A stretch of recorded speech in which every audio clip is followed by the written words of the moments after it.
આજે તારીખ છે 20/1/2025। અમારું 3.5 વીઘાનું એટલે કે 54 ગુઠાનું હજી ફાર્મ તૈયાર થાય છે શાકભાજી માટે।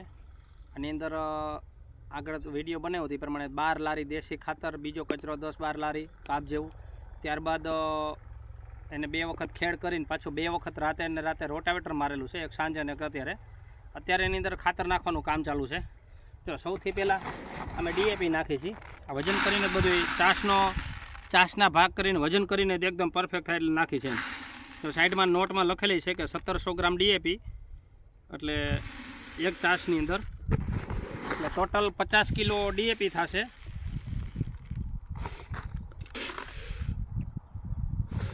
કિલો ડીએપી એટલે એની અંદર નાઇટ્રોજન ને ફોસ્ફરસ આવી ગયું। પછી 3.5 વીઘામાં 50 કિલો પોટાશ એટલે એની અંદર પોટાશ આવી ગયું।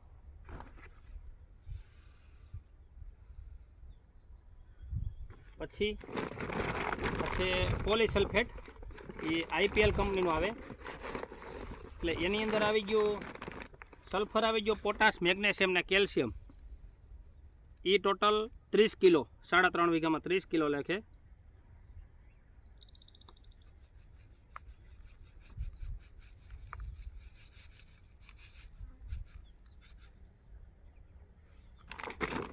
પછી છે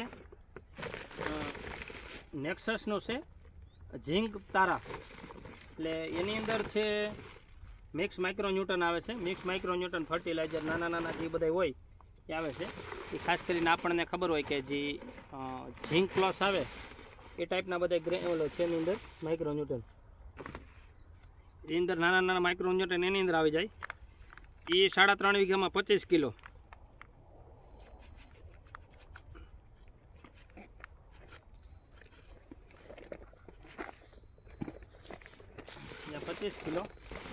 પછી ટેકનોજેડ આપણે આવે સલ્ફર, આમાં સલ્ફર ને ઝીંક આવી જાય। એ છે ટોટલ 10 કિલો 3.5 વીઘામાં।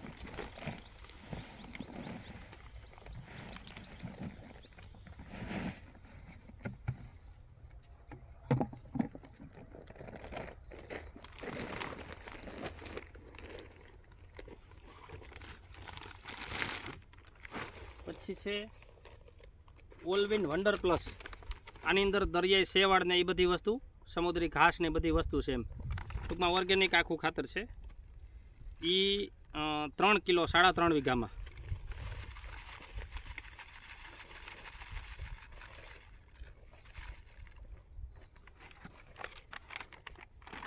પછી આ કાર્બોફ્યુરાન છે અદામા કંપનીનું, એ ટોટલ 5 કિલો 3.5 વીઘામાં।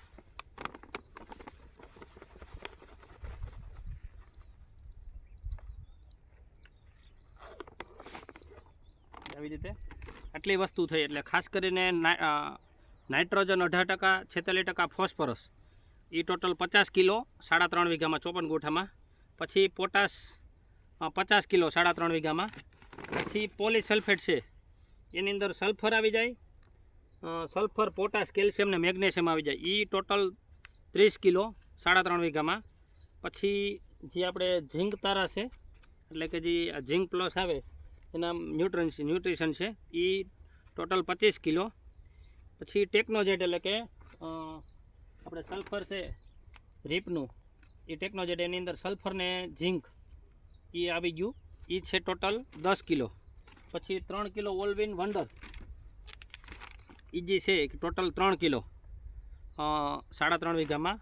અને ટોટલ 3.5 વીઘામાં 5 કિલો કાર્બોફ્યુરાન, એટલે બધાય ન્યુટ્રિશન આવી ગયા, પ્લસ થોડુંક નેમેટોડ માટે કાર્બોફ્યુરાન આવી ગયું, અને ઓર્ગેનિક આઉટુકમાં ઓર્ગેનિક ખાતર એ બધું આવી ગયું, સીવીડ ની અંદર બધી વસ્તુ આવી જાય। આવી રીતે અમે ટોટલ અત્યારે નાખવાનું ચાલુ છે। આ વખતે થોડોક ફેરફાર કર્યો છે, આ ચાસના નિશાન તૈયાર છે, એટલે જો આગળ એક ભાઈ નાખે છે, નીચે નાખે છે, ચાસના નિશાન તૈયાર છે, તો આને ભેળવીને સીધું પહેલાં રેડીને એની ઉપર સીધા બેડ બાંધી દેવાના છે એમ।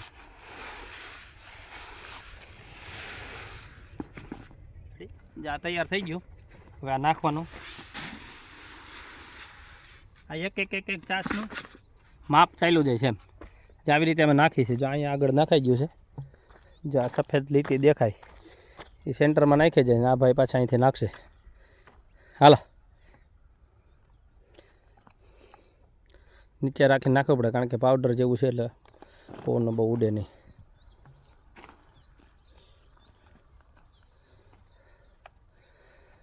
અને પછી સીધા બેડ બાંધશું, એનો પાછો વિડીયો બનાવશું. આ બેડનું આમ તો જો કે તૈયાર જ છે, બેડ બનાવવા માટે તૈયાર જ છે. નમસ્કાર.